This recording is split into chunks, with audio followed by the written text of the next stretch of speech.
Hello, so my name is Luisa Soares. I'm from a partner at Fala, Atelier, one of the three partners. I'm an architect and I'm also a teacher. As a kid, I was always interested in arts in general, but not necessarily architecture. I don't have any family relation with architecture or arts. I had a cousin a bit older than me that was also studying architecture, but that was it. The main influence that I had with architecture was that in my hometown, Recibidas built a church, a very important building in the city, and that was my main architectural reference, or my only architectural reference. So I think it started a bit there. I first saw him when he was sketching the extension of it, sitting in a stone there. So that would be my first relation with architectural world. So I'm from Marcos de Canaveses, which is a town 50 kilometers from Porto. I studied there until I moved to Porto when I started studying in high school. And it's not a very relevant town. There's nothing important or relevant regarding architecture until there was a building from Caesar.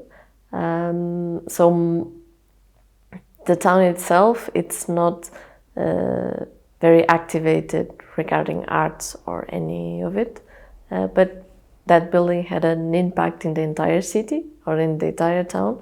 They all hated it and then they all loved it. So it was also an interesting process for the entire community. A normal person in Portugal would know who Álvaro Siza is because he shows once in a while in the news because he won a prize here, a prize there. So I wouldn't say everyone would know it, but many people would. From those who know who Álvaro Siza is, I would say half would know who Souto de Moura is, and he also got a Pritzker. And I would say that's it. So in Portugal, there's not a very big culture about architecture. It's very basic and usually not architectural educated people think of architecture as a luxury, not as a necessity. When I decided that I wanted to go to architecture, I knew the Porto school or the university in Porto was considered the best one, or at least it was the one that would require the highest grade to enter. It was also a building from Caesar, so for me it was natural that I would come here. I would come to Porto. The second option would be to Guimarães, which is also a relevant school, and it's also 1 hour from my hometown. But I went to Porto because it was both the closest and the one that had a better reputation, let's say. When I entered the university, there's a huge shock in the first year because nothing is as you expect. In the first exercise, everyone has negatives, so that all the big egos go down immediately. Because in that school, like, everyone has very good grades, so that everyone thinks they are good, and like killing all the egos in the first exercise. And the transition is tough from where everything, you know exactly what you need to study and do, to the world of architecture or the architectural university.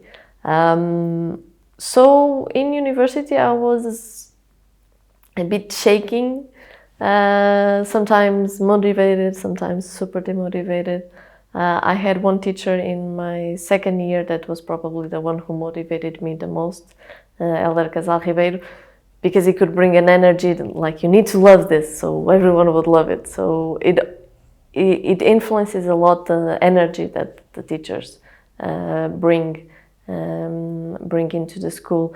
And then also my fourth year teacher was also very supportive regarding my phase in the course, where I was starting to be a bit more against the system.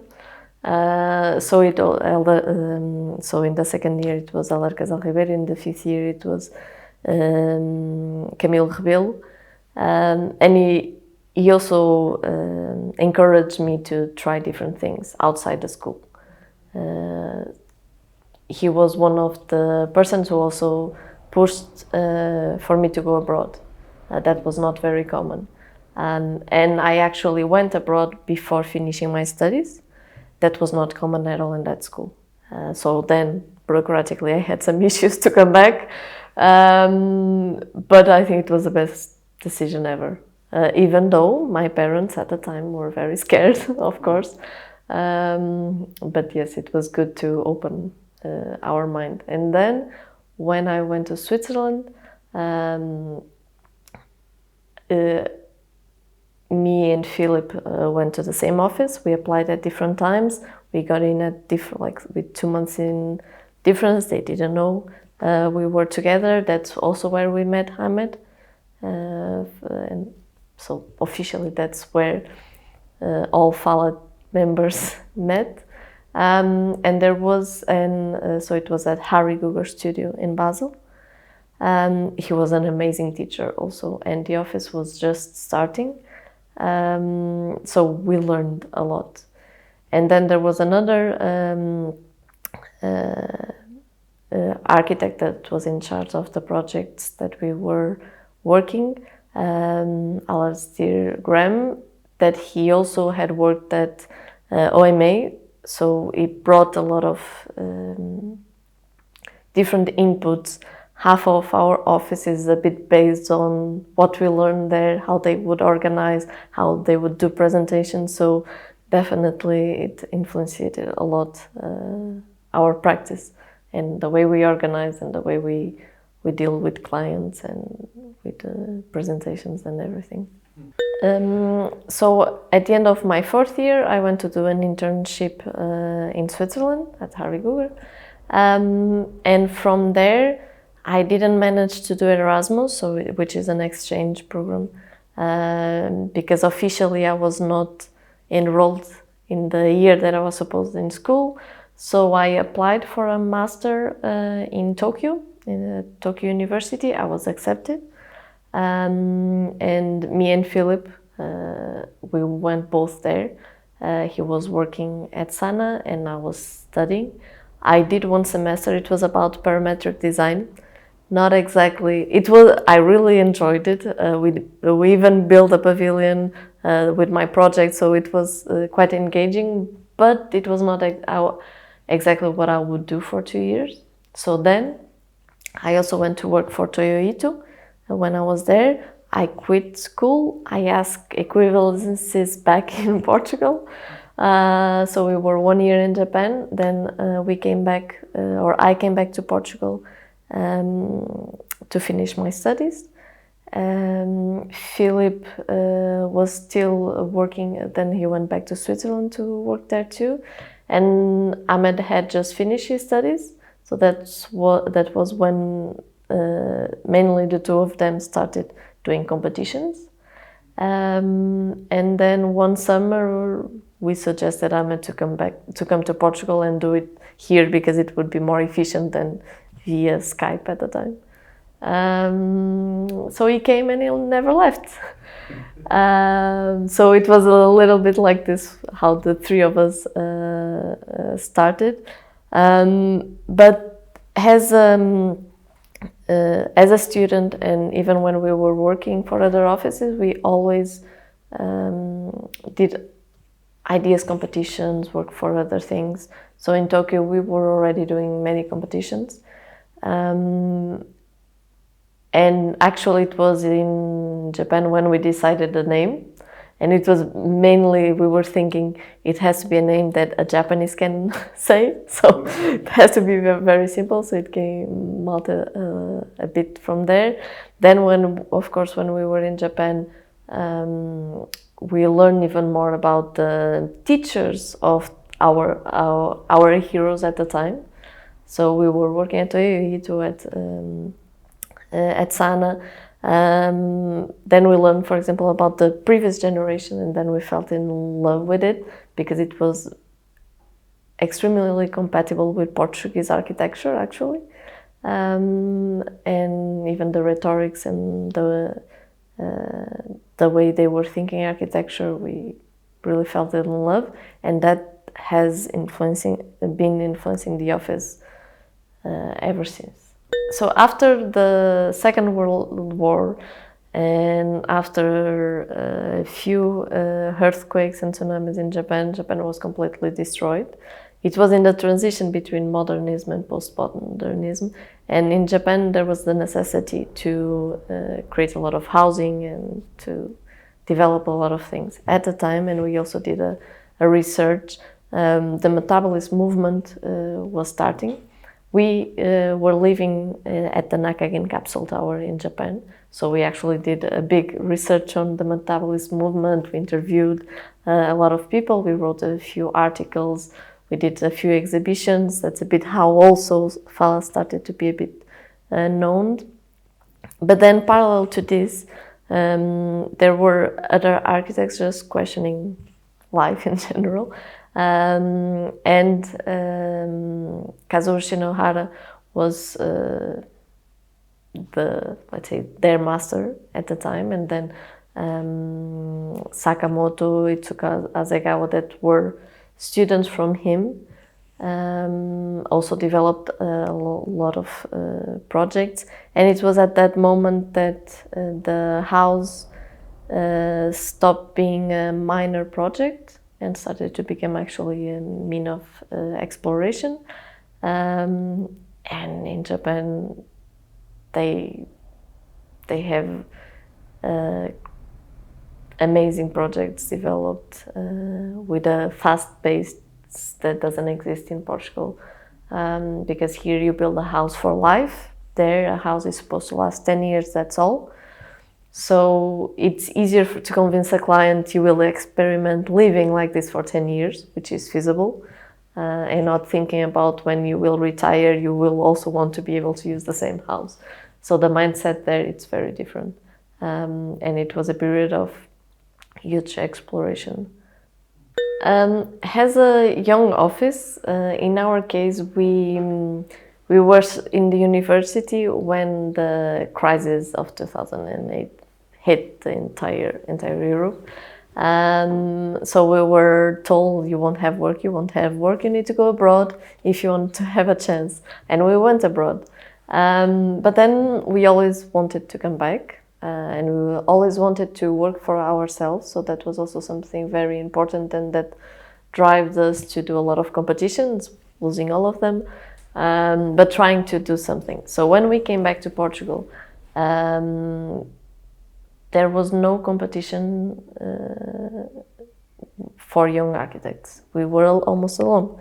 There were the old masters and old offices that were trying to stay alive.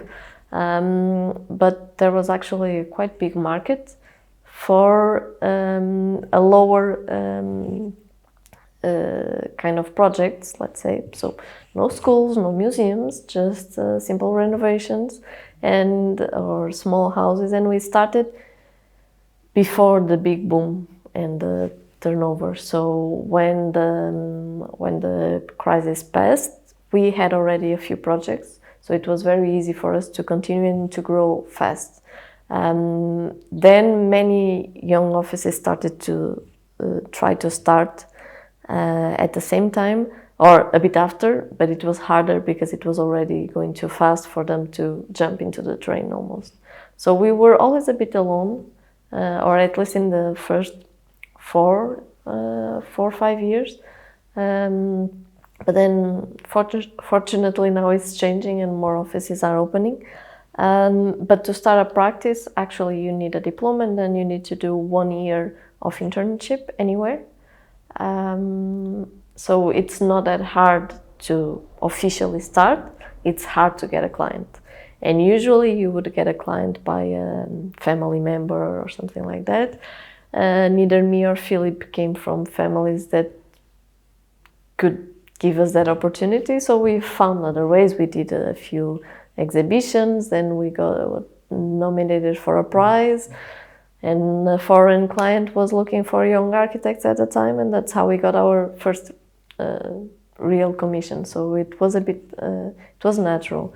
But I think one of the main topics that made us stay fresh, I would say, and a bit outside the bubble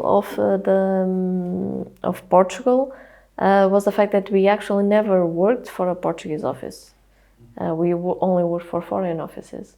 When we came back, we were working for ourselves. So there were a lot of basic things that we didn't know and that we learned with hitting with our heads. But it also allowed us to see everything from an outside perspective and be able to, we wouldn't know if it was wrong, right or wrong, so we developed our way of doing things, our own way, with no influences. In Portugal, of course, then being recognized as a young practice is hard, especially if it's a young practice that doesn't do what we were taught at school. So there's always that barrier of acceptance, and Fala is much more well known abroad than in Portugal. Only very recently we started to be a bit known and be invited for a few things in Portugal. In the beginning we gave lectures all over the world, but almost none in Portugal. We were always a bit fascinated with how we could represent our projects, because we were losing all of them, and that meant that if we wouldn't communicate them, it was as if they didn't exist. So they were not going to be built. We knew they were not going to be built. So their physical existence in the world is how we represent them. And that becomes as important as the building itself. How many houses have you visited from your favorite architects? So you know how they represent them, how the pictures were taken, how the drawings were made. And with the experimentation on representation also helped us defining, we call them tropes, so main ideas that we explore in different projects. And our website started a bit like that. So the website that we have now started with the idea that all architectural websites are a bit boring, project by project, there's nothing really happening. And also with the fact that we never got a client from the website. So we decided to do a website not for clients, but for architects, and for the office itself. So it's a world of all the projects together, where there's no hierarchy, and where we say that all the projects are one big project that is the atelier, or the way we develop things. It's not that we try to have a consistent language or anything like that. It just happened with the interests we had, with the things that we developed, and it happened like that. And we were always very interested in exploring different ways of representation, even from the projects that we already had done. Because when we started building, in the beginning it was, we would start a project and sometimes 6 months later it was built. So there was also a bit of lack of time to think everything with time and everything properly. So it actually helped us grow, looking back and consolidating everything that we'd done before and what was interesting or not, and how to develop future projects based on what we learned. So that's why we always see all the projects as one big group of of projects. In all our projects, sometimes we choose the building for the clients, then we do the survey, we do the concept, we do the licensing at the municipality, we do the execution, we follow construction. And we don't do projects just concept if they are going to be built after. So it's something that we impose. Because for us it's very important how it's built. Not necessarily the final detail. So it's quite common that we do a project that we have, I don't know, a piece of black marble somewhere, and then we need to cut the budget and it becomes just black paint. But if the point is to enhance an object, it can be done by marble or by paint. For us, it's not an issue of money, it's an issue of the general principles, also of the details for us. So it's not that we want to keep all our expensive details, it's more that if we find a mistake, how we can solve it, or how can we make it more interesting for us. For example, this column here, it wasn't necessary. We had to do a structural reinforcement with a beam that could go until the wall, but then it was an exposed beam for structural reasons, for engineering reasons, and we decided to stop the beam before, add a column, to emphasize the architectural point of adding an element of something that we added. And for us, those small things are very, very important, even though for the clients usually it's not relevant. And usually the clients appreciate that we follow everything and they only talk with us, they don't talk with the contractor, and the contractor talks with us and we coordinate everything. And that's quite important for us. Maybe that's why we never build anything abroad. No, and not true. We had a few things, but we always have someone collaborating with us there that helps us doing this communication. So we started parallel to the lectures we were giving. We started being part of a few workshops where we would experiment a lot of things.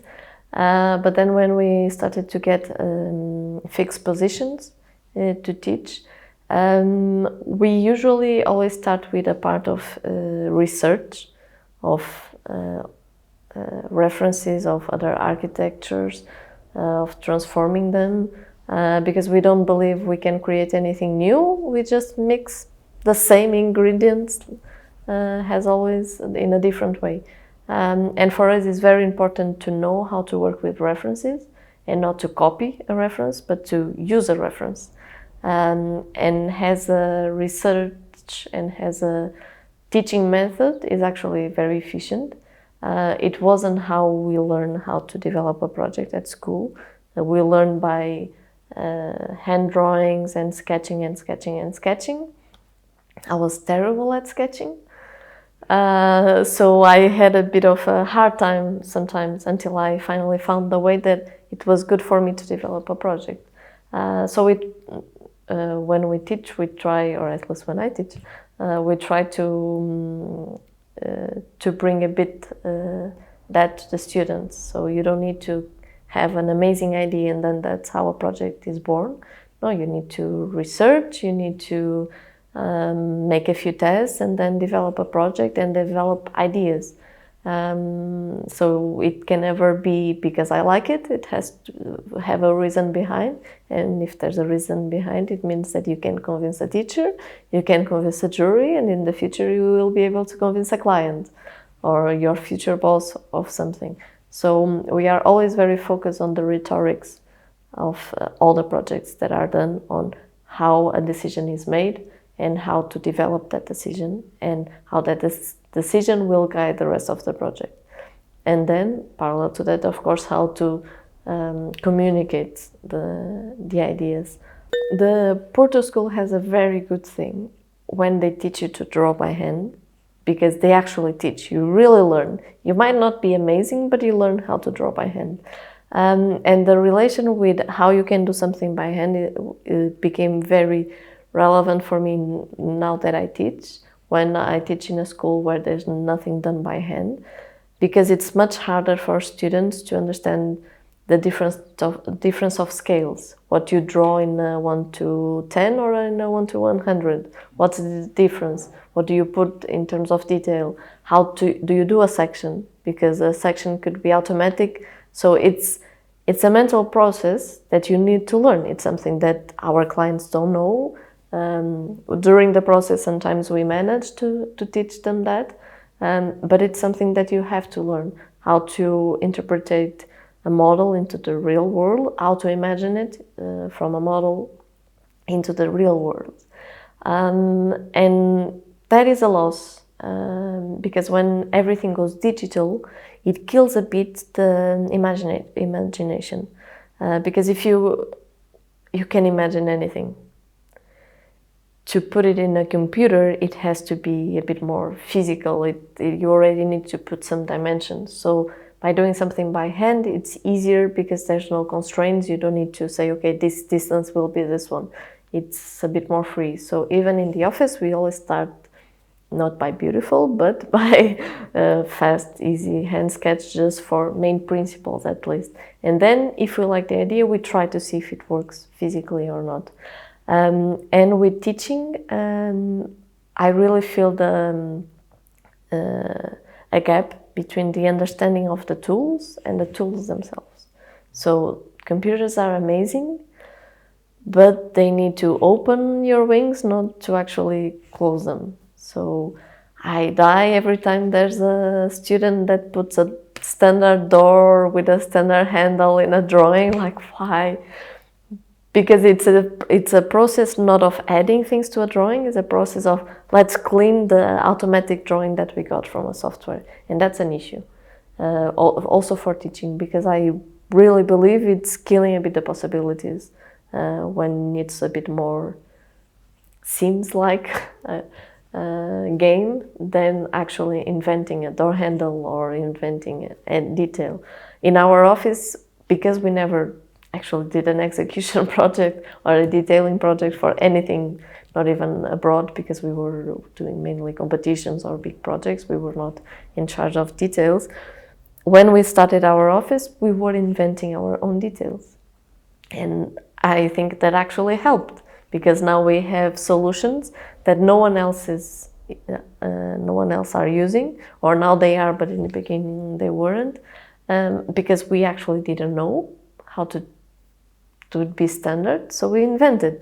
We tried to understand it in our own way, and it allowed us to find different things. If a tool doesn't allow you to explore, just allows you to do what they are set up to do, it's an issue. And it's an issue for teaching, and it's an issue for the evolution of the architecture world. Of course, now there has been a bit more exploration with three-dimensional VR tools, but also it's different. You're not trying to recreate the world in VR, it's trying to create something else that's interesting.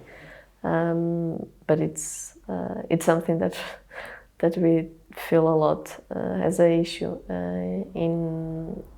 when we teach. In FAUP, in the Porto School, the main issue is that they teach very well for 2 years how to deal with these tools. When you're forced to do by hand, you know what you can do by hand, and that's how you know the amount of information you can put in the future in the computer. But then I think it lacks then the next jump. That is also to introduce a bit more of other new tools that are here for everyone to use. I don't think I ever felt that there was something hard for us to learn. I think we were lucky that we grew slowly. We started from one small interior project to 2 projects to 1 interior, 1 exterior, 3 or 4. Now we have 14 at the same time, and it's very easy to manage. So the small mistakes we had in the beginning, they were mistakes in a small project. Maybe the same mistakes in a big project would be a disaster. So in that sense, I think we were actually lucky that we never won a big competition in the beginning. So everything grew naturally, and all the mistakes that we've done and that everyone does, we use them to learn, and they didn't really affect us in the bad sense. It was learning processes. For the future, of course, we would like to do public buildings. We always do competitions for schools and for kindergartens.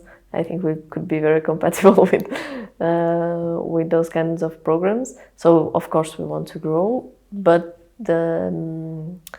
the market in Portugal right now, it's mainly residential and the private sector, and public competitions are very rare, especially for public programs, or they are with invitation. So we are doing those abroad. We are getting invited to do other big competitions abroad.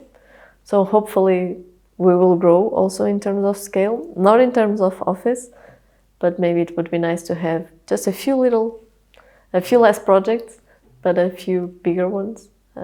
So I think that would be the future, the hope for the future.